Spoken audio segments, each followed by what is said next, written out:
मेरे नहीं बोलने के बावजूद अगर खराब प्रदर्शन है, पिछले चुनाव में मैंने आंकड़ा देखा 0.76% था बसपा का वोट, और इस चुनाव में जो है 0.58% आया। इसका मतलब है कि 0.18% वोट कम हुआ, जबकि बसपा के दो उत्तराधिकारी भी मैदान में थे। कुछ ज्वाइन वो शायद एक्टिव नहीं थे, आकाश थे और उनके भाई थे, और पूरी मशीनरी लगी हुई थी। तो इसके बावजूद वोट प्रतिशत कम क्यों हुआ, ये तो उस पार्टी को चिंतन करना चाहिए। सलूट सेंस में नहीं कह रहा। जैसे वाल्मीकि समुदाय है या फिर खटिक समुदाय है, ये वोट बीजेपी में जा रहा है ना। हम तो दलित समाज को एड्रेस कर रहे हैं कि आप कहाँ हो, आप अपना देखो ना। क्या स्कूल कॉलेज यूनिवर्सिटी में आप कहाँ हो? आपके लिए हॉस्टल बन रहा है, आपके लिए कोई योजना शेड्यूल कास्ट कंपोनेंट प्लान आ रहा है, शेड्यूल ट्राइब कंपोनेंट प्लान आ रहा है। तो आप भी तो सोचो। आप लोगों ने तो चॉइस सीधे बीजेपी है, आप यही चॉइस है ना, तीसरा का ऑप्शन ही बंद करते।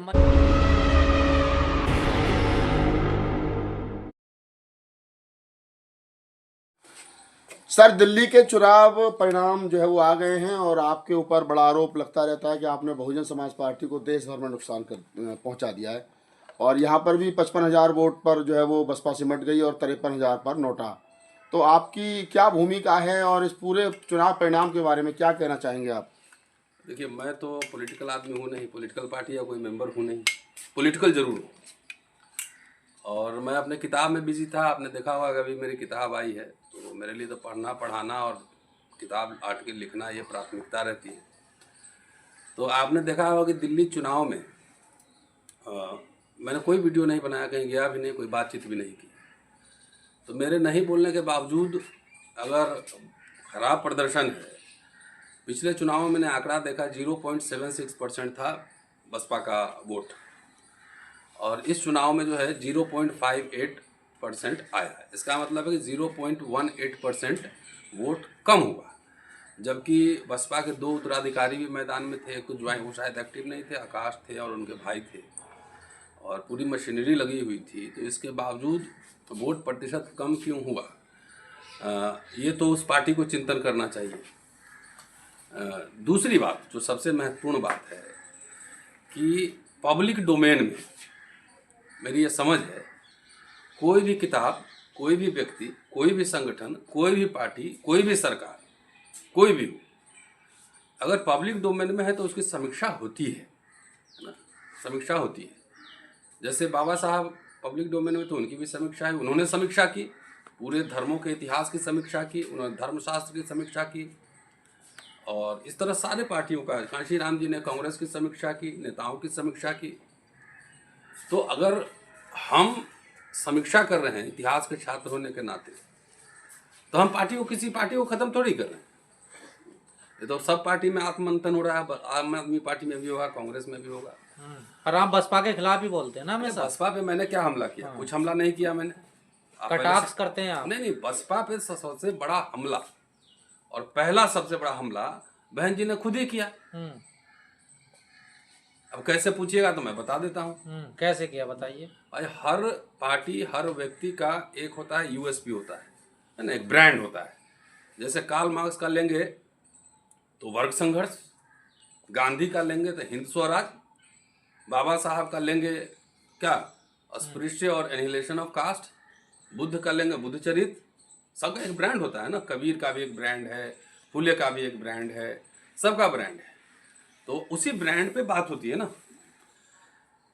कांशीराम जी का क्या ब्रांड था? बहुजन, बहुजन ब्रांड था ना। तो बहुजन ब्रांड को किसने बदला? कांशीराम जी के परिनिर्वाण के 7 महीने, 6-7 महीने के अंदर ही वो बहुजन सर्वजन हो गया। तो पहला जो अटैक था कांशीराम जी के दर्शन पर, वो उनके उत्तराधिकारी का ही था। उनके उत्तराधिकारी ने ही बहुजन को सर्वजन कर दिया।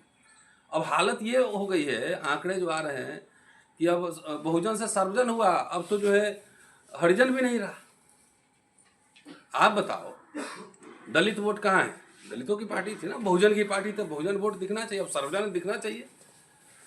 दलितों में विभिन्न जातियां हैं, सारी जातियां वोट भी नहीं दे रहे, क्योंकि आरएसएस बीजेपी दलित समुदाय का इकोसिस्टम समझ गया है, ठीक है ना, कि उनको क्या चाहिए। अब जैसे अमूमन देखते हैं कि मैं लार्जली कह रहा हूँ, लार्जली, पूरा एब्सोल्यूट सेंस में नहीं कह रहा हूँ। जैसे वाल्मीकि समुदाय है या फिर खटिक समुदाय है, ये वोट बीजेपी में जा रहा है ना, तो जा रहा है, तब बीजेपी ने कैसे इसको खेल नैरेटिव बनाया? पहले तो एक वाल्मीकि भगवान उनको दिया कि भाई वाल्मीकि जी आपके हैं। दूसरा, उनका इकोसिस्टम जो है, इकोसिस्टम मतलब जैसे मीट का काम है, चाहे खटिक समुदाय हो, वाल्मीकि समुदाय हो, मीट का काम है, तो उनको ये कन्विंस कर दिया कि मुसलमान लोग जो है तुम्हारे मीट के व्यापार को चौपट कर देगा, तो इकोसिस्टम भी जोड़ दिया, तो समुदाय जुड़ेगा क्यों नहीं? आपने कोई ऐसी नैरेटिव, कोई ऐसा प्लान कि लोग हमसे जुड़े, कोई प्लान है? सर्जन करें तो सर्जन का वोट मिलना चाहिए था, सर्जन वोट यही 0.58 कहते हैं ना संविधान बचाएंगे इसलिए जुड़ी है हमसे। तो संविधान बचाने के लिए तो सड़क पे दिखना पड़ेगा ना, सभाओं में जाना पड़ेगा। बहन जी कितनी रैली हुई दिल्ली में? कोई जीरो। वोट कहाँ से आएगा? दूसरी बात है, मैं गंभीरता के साथ कहना चाह रहा हूँ कि हम लोग शिक्षक हैं, पढ़ाते पढ़ते लिखते हैं, और नौकरी और शिक्षा, दलित जो मिडिल क्लास का निर्माण शिक्षा से हुआ है ना, वो पढ़े लिखे, फ्री में पढ़े लिखे तो नौकरियां मिली, लाखों लाख नौकरियां मिली। आरएसएस ये बात समझ चुका है कि शिक्षा खत्म कर दो, अपने आप मनुस्मृति के युग में दलित लोग चला जाएगा। शिक्षा खत्म, बस खेल खत्म। क्या सिक्षा को बचाने के लिए जितने बड़े बड़े दलित संगठन हैं जो करोड़ों अरबों चंदा लेते हैं, और जो पार्टियां हैं जो कहती है कि देश का हुक्मरान बनेंगे, कोई सेमिनार विमर्श हुआ है जहां पर बड़े स्तर पर शिक्षा के सवाल को, शिक्षा के निजीकरण के सवाल को, सरकारी स्कूल कॉलेज यूनिवर्सिटी पे कोई चर्चा हुई है? तो क्या बसपा समय पूरा कर रही है क्या अपना? अब मैं नहीं जानता समय, हम क्या कह सकते हैं, पार्टी के नेता, पार्टी के लोग जाने। नहीं, लेकिन मुझे ये जरूर है, अब मैं तो कह रहा हूँ आपको ना, 2-4 जात की और पार्टी बनवा लो। दलित नेताओं ने दलित समाज को फुटबॉल बना दिया है, उसको अपमानित करवा रहा है, उसको अपमानित करवा रहा है कि दलितों के वोट की कीमत कुछ नहीं है, कोई नहीं। ये बसपा जानबूझ के ही चुनाव लड़ना नहीं चाहती, फाइट में नहीं आना चाहती है, ऐसा नहीं लगता आपको? वो तो मोडस ऑपरेंडी देख के, काम करने की जो शैली है उससे देख के पता ही लग रहा है ना कि कौन कितना सीरियस चुनाव लड़ रहा है, क्यों चुनाव लड़ रहा है। दलितों में, दलित देखिए, कोई भी सवर्ण और कोई भी पिछड़ा वर्ग डोमिनेंट क्लास है ना, दलित को अपना स्वतः नेचुरल नेता नहीं मानेगा। जब बाबा साहब को नहीं माना तो आप दुविधा में हो गया, दिमाग ठीक है कि नहीं? तो दलित समाज को क्या करना चाहिए? दलित समाज को अपने वोट की कीमत बढ़ानी चाहिए। अब कहाँ वोट की कीमत? बजट आया है, कहीं देखे हैं किसी अखबार में कि दलित बजट कितना है? इस पर कोई चर्चा हुई है? क्योंकि आपके वोट की कीमत ही नहीं। तो इस चुनाव में दलित की कोई वोट की कीमत नहीं, दिल्ली चुनाव में कुछ नहीं, जहां जिसको देना था अपने अपने हिसाब से दे दिया, वोट दे दिया।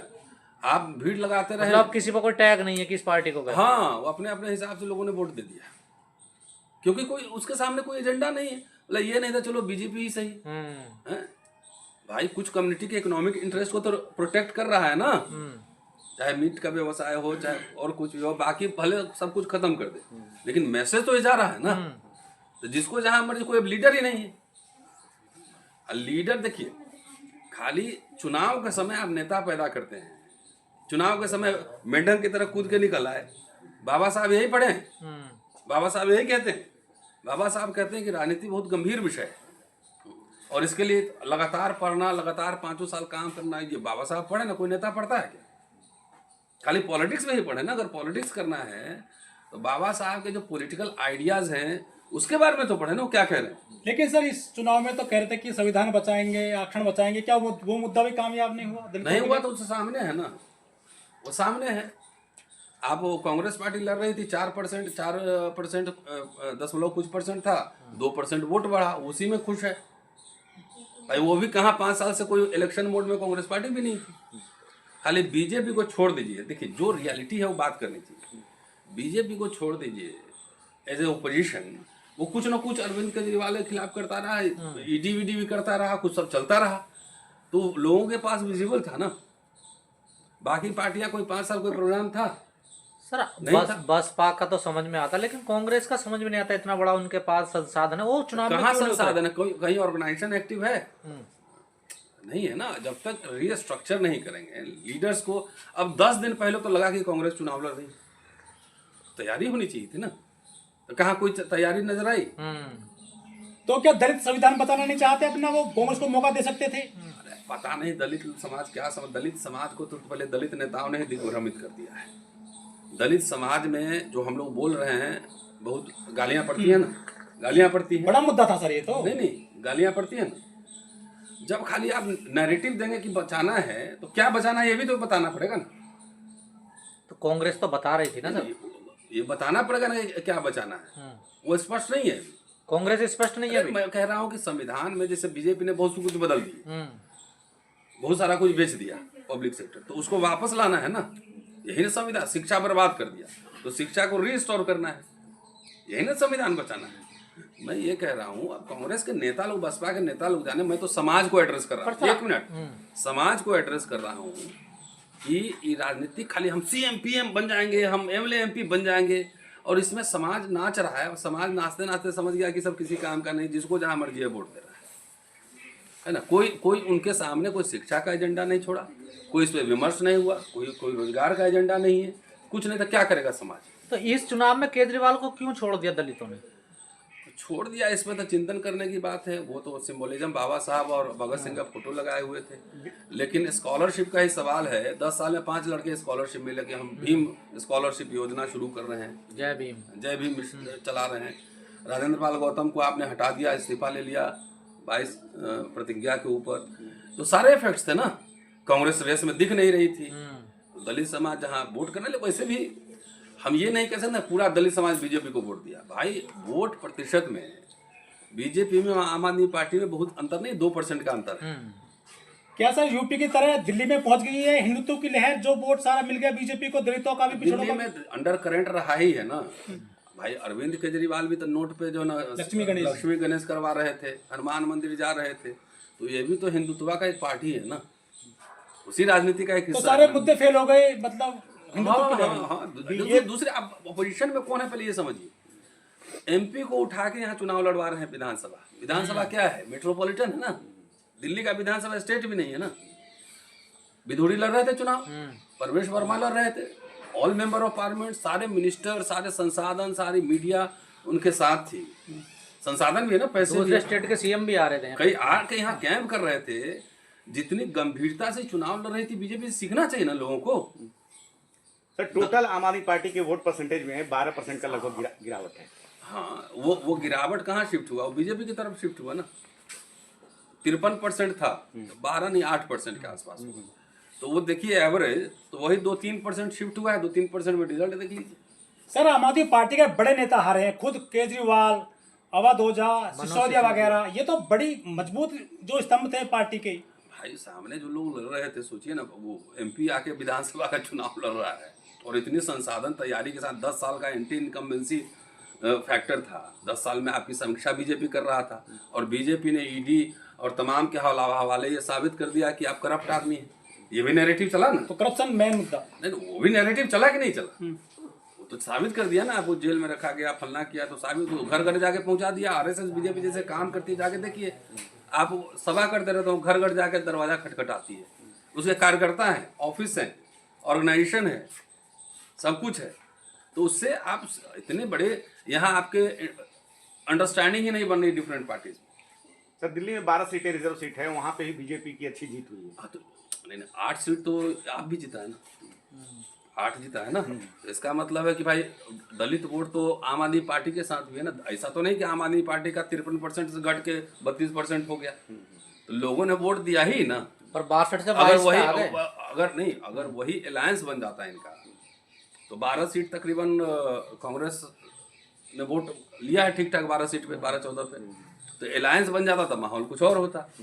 तो अलायंस नहीं, देखिए सबसे पहले जिस पार्टी का संगठन नहीं होगा, जिस पार्टी के कार्यकर्ता नहीं होंगे, वो पार्टी अगर सत्ता में आने आप ख्वाब देख रही है तो ये मुश्किल काम है। अति से जीत गई सर चुनाव, स्वाति माली। चलिए ठीक है, जो जीत गई सबको बधाई, और क्या। और हम तो दलित समाज को एड्रेस कर रहे हैं कि आप कहाँ हो। आप अपना देखो ना, आप क्या स्कूल कॉलेज यूनिवर्सिटी में आप कहाँ हो। आपके लिए हॉस्टल बन रहा है, आपके लिए कोई योजना, शेड्यूल कास्ट कॉम्पोनेंट प्लान आ रहा है, शेड्यूल ट्राइब कॉम्पोनेंट प्लान आ रहा है। तो आप भी तो सोचो कि आपको क्या मिल रहा है। और ये दलित अभी नागपाल साहब है ना, उनको बोलते हैं 2-4 जात की पार्टी और बनवा लो, उसके बाद हुक्मरान बन लेना सब। हर जाति की पार्टी हो रही है। सर 12 मुस्लिम बहुत सीटों में जो 9 सीटें हैं वो आम आदमी पार्टी की है, 8 रिजर्व सीटें इनके पास है। तो 22 सीटों में 17 सीटों तो दलित मुस्लिम इसके साथ है। क्या लगता है फिर? नहीं, वो तो लगी भाई। वोट परसेंटेज कहाँ, 43% अभी भी वोट है ना। 2% का फासला है ना। तो लोगों ने तो चॉइस सीधे बीजेपी है, आप यही चॉइस है ना, तीसरा का ऑप्शन ही बंद कर तो दिया। मनीष सिसोदिया या केजरीवाल की जाति ने, उनकी जाति ने अपनी वोट नहीं दिया इन लोगों के साथ। तो नहीं दिया ना, नहीं दिया। सर